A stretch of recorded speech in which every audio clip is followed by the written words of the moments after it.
Hi, I'm Laura Flanders. This week on the Laura Flanders Show, race, gender, and money. How do they hook up? Feminist Zillah Eisenstein will be on the program. We'll also visit with the Damayan Cleaning Cooperative, the first Filipina migrant worker-owned cooperative in the United States. All that and a few words from me on the intersectional transformation we desperately need. Welcome to our program.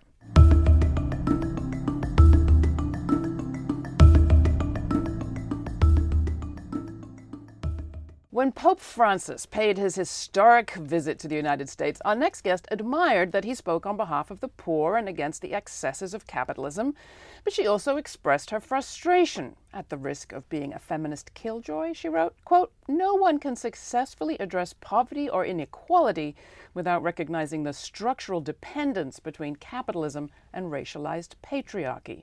Suffering, in other words, is not economic alone."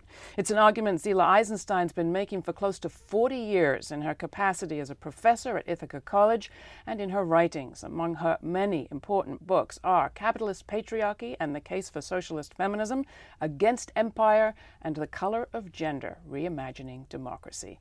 I'm very glad that this moment welcomes her to our program. I'm so glad to have you here, Zillah. Thank you. I have my copy. Do you see this? From 82 or something. I'll have you sign it later. But let's start with the basics.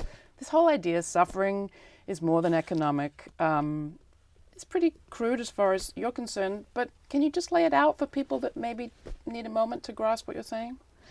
Well, it is to say that economic existence, life, problems, they never exist without a location of an individual person with a body. And that body is always raced, and it has a sex, it has a gender, it can even be fluidly so.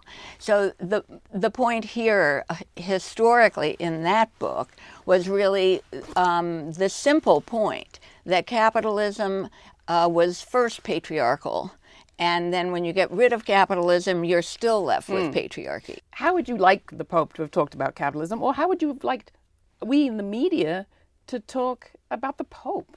Because there was kind of silence to all the questions you're raising. Right. I mean, my criticism is as much to the media and progressives who were embracing him for the way that they really condoned his silences. And the question of how you name the system of capitalism, it is capitalist patriarchy. It's actually capitalist, racist, heterosexist patriarchy. And for people who want to say, well, that's just too many words, I think that the only way we see things is if they're named. You called it intersectional. You say capitalism is intersectional. Right. Yes, well, in the earliest work I did, along with many black feminists, actually, we talked about capitalism and patriarchy being mutually dependent, that they were, as Barbara Smith would have said, marbled, and actually the term of intersection was somewhat questioned at that time as being too linear, as though you have lines intersecting. Because reproduction of slave labor force, creating capitalism in America required rape. Can you lay out a little bit more about what you mean about how these two relate, capitalism and patriarchy? Well, to the extent that even people talk about slavery as though chattel slavery, as though it is a system of racism, it is as deeply a system of misogyny and sexism. So the only way that slavery got reproduced was by the misuse and rape of enslaved black women. It was central to the system, yet when people talk about slavery, they speak of it as though it is a system of racism. Now, my point is, yes, absolutely, but it is racialized patriarchy, it's patriarchal racism, and actually, maybe that's why we haven't done a sufficient job of getting rid of the slave system in the United States. So, help us with the history a little bit. I mean, I went back to a page that Ithaca College put up celebrating the many years you'd been there, and their first entry is a forum that you held, Is Feminism Dead, in 1979. have been the junctures at which you think we perhaps went down the wrong road or something else could have happened? Well, I think that, the junctures are actually made just out of history. Sure. So there are moments when there has been a challenge for feminists to stand up and take notice. Most of the time in the United States, the mainstream liberal and now neoliberal factions of feminism win because they really are the most powerful. And that's what was happening kind of at 79, 80, Right. in Right. there. But then there really were issues related to, the fall of the Soviet Union, then the Bosnian War. I mean, there were more and more issues that brought a kind of radical feminism to the forefront. Mm-hmm. And with the rape camps in Bosnia, the idea again that legal equality is not the same thing as mm-hmm. freedom or liberation. And of course, that was historically a huge distinction. Yeah. How do you define radical feminism? Okay, radical feminism, it really develops in the early 70s. Its height was through the 70s. And what was their brilliant contribution to both feminist theory and to politics in general was really the idea that women form a sexual class. Mm-hmm. And that was really trying to say that there's more than economic classes. Mm-hmm. Women are a sexual class. The problem with it was that they then didn't take the economic classes and really create the intersections, that it's not one sexual class, it's a sexual class that shares the system of misogyny and its problems, but it's differentiated along economic and racial lines. And racial lines. But I do think that the least recognized, brilliant form of politics, and I was not a radical feminist, is radical feminism. Well, I ask about radical feminism because it's now the term some people are using as they exclude trans people. Have you had that experience? Well, yes, I have. But first to say that radical feminism historically and for probably a couple of decades really was an enormously inclusive concept about the female body, however it was expressed, okay, but it was not used to exclude, so but rather to problematize what all people face living as women. Mm-hmm. All right, so today, fast forward, about 3 decades, right, or 3.5 decades. There has been a kind of appropriation, I think, of the term radical feminism that has no recognition for me to its earlier meaning. Because actually to the exclusion of trans women as not truly female and therefore not truly women is really rooted in a construct that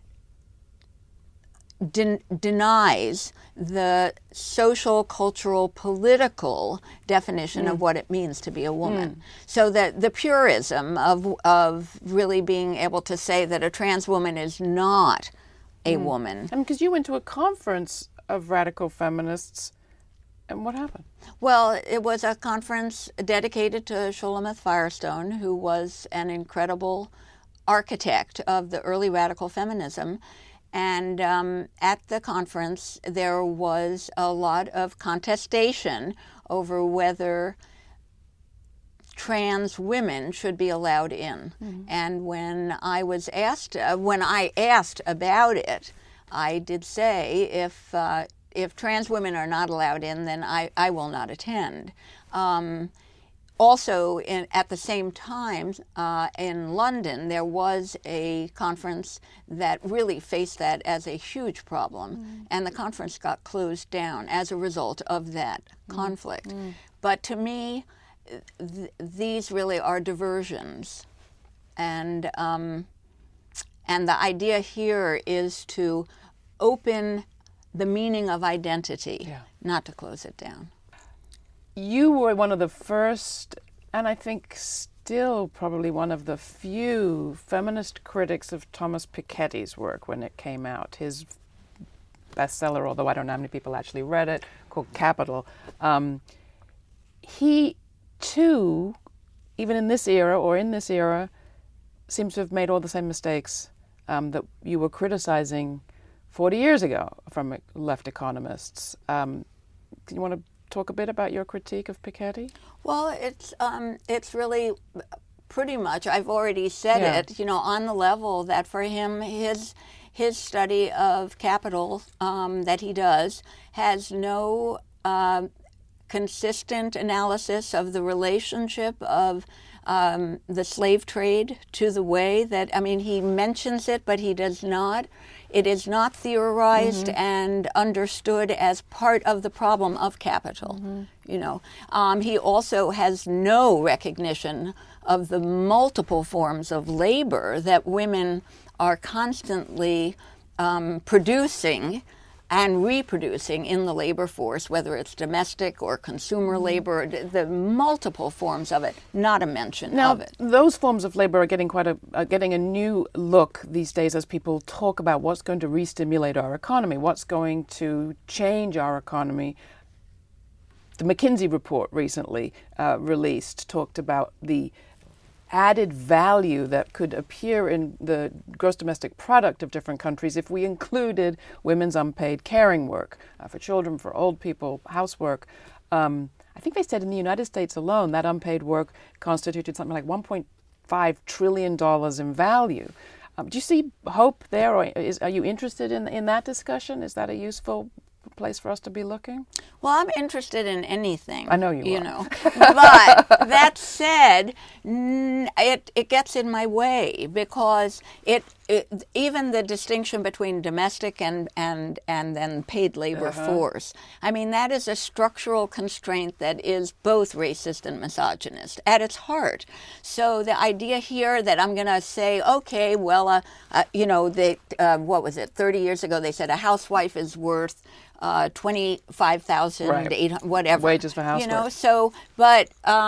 So where does that get us? We're supposed to pay the housewife? So that's not about restructuring.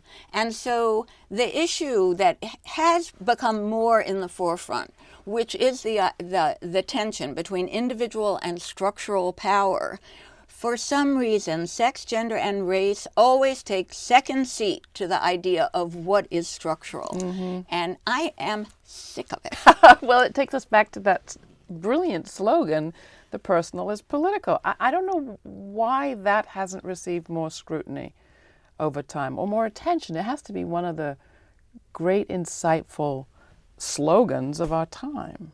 It is totally, I wouldn't call it a slogan to the extent that it came out of such rich intervention into where is power located. And it was really saying that that there is a politics to sex, that the public is private and the private is public. It was really a total realignment of what those relationships are.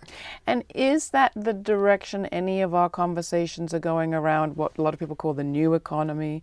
As we think of reimagining, is that concept front and center anywhere that's getting you excited? Do you see any models of people who are thinking about gender in this new economy?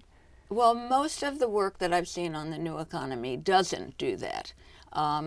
But that doesn't mean that it couldn't very easily start to do that. So encourage them. Yeah. How so? Well, it would be really to try to unsettle some of the categories of really what is, considered to be invisible labor, or what is considered to be the unpaid force, or the affective labor. All of those terms on some level, if they're not interrogated, become reproductive of the system of misogyny and the lessening of the value. But I also think we live in such complex times that this affects men and women, males and females. It's labor is not as divided as it used to be. So and we also need to be thinking newly about that. Zillah Eisenstein. You can get a list of the books that you could read or have on your shelf at our website. Thanks so much for coming in. Oh, thank you so much. You might like to know that you can listen to this show as well as watch it and hear all our interviews on our weekly podcast. It's available at our website, thelfshow.org. The movement for cooperative ownership is gaining ground in New York City. Producer Jonathan Klett brought us this report from Damayan. The word means to help each other. This is the Damayan Cleaning Cooperative.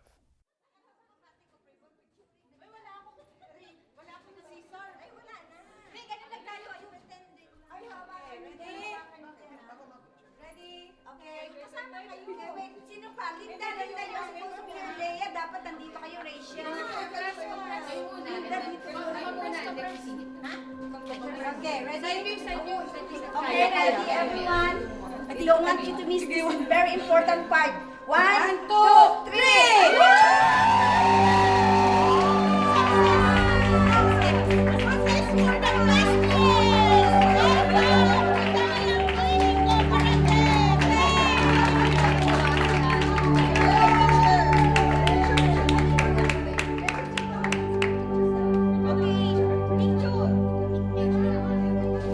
In line with Damayan's mission, this co-op was created as more than a business. It was created as a new democratic space to organizing, for building worker leadership, for collectivizing workers, and for challenging capitalist exploitation. We are happy and proud to launch Damayan Cleaning. As you see, most of the pioneering members of the co-op are members of the board of Damayan and leaders of Damayan and also trafficking survivors. We want to connect the cooperative work to the organizing work of Damayan. That's our goal. Because economic power can lead to social justice. Right? So that's what we're trying to do. And let's make it work. We thought of the co-op as a way of helping our members, particularly the families of trafficking survivors, because they came here at the worst time, as we know. There are no jobs for the older children. The mothers and the fathers, especially who came here, could not find jobs. A business should not really make the boss rich and very rich and make the workers poor and so poor that you cannot support children to school, right? You cannot have a dignified life here. Our people don't have jobs, and so we get out of the country and end up becoming domestic workers here. Damayan has a campaign against labor trafficking. Many domestic workers who work for diplomats and other really powerful employers, find themselves in trafficking situations. We have supported about 3 dozen traffic workers. I'm one of the labor trafficking survivor. I came here because of the invitation for the church as a missionary. In my contract, there's a promise that after 2 years, we can be able to adjust my status. I was approached by the leader that they will give me, my continental director will give me a special mission. It was like a secretary, a personal secretary, but it was not true. I was doing the domestic worker. I was with the young kids, 3 kids. That was through 24-hour job. I don't have salary. That was 3 years. 2003, I managed to escape because they wanted me to go home. This family was taking advantage of me. I don't have anything. That's why I don't want to go back to Philippines because it's really hard there. I'm gonna start from the scratch, and what kind of job I'm gonna find in my country. So in short, so it was really hard. I'm very exploited. It was really very controlling. They took my passport as soon as I came to America. They took my passport, my documents. When you work individually, especially if you're in the domestic work industry, you're on your own. But if you have a co-op, you're the boss. You set the wage rate, you set the work conditions. We thought that maybe we can make our own business. Right now, we have a small contract from one of our ally organizations, the Nature Conservancy. So the unfair economic system is global, and we have to break it, right? Breaking it, will not end to helping individual workers retrieve stolen wages or helping an individual trafficking survivor get a trafficking visa and get her family over here. Change, will not be affected by small, isolated victories. It should be systemic. And in my view, a cooperative can show the workers, how a systemic change should be. We hold on together. I know our dreams will never die. I think the co-op will bring us together, because for what I experienced, that's my story, but the rest is different for me. But if you put them together, it's like, yeah, we needed a job. We want a decent job. We want a fair wages. It's like we are putting together the power of the women, power of the workers. We need to effect change, and who will be the real agents of change? I believe it will be the workers. The people who are directly affected will be, the agents to change the system that are not really working for them. We have to do something. So this cooperative and the cooperative movement should show working people, which way to go. If capitalism is not working, cooperatives should show that through collective work, good jobs, fair wages, dignity, and equal opportunities for all, maybe it can happen, right?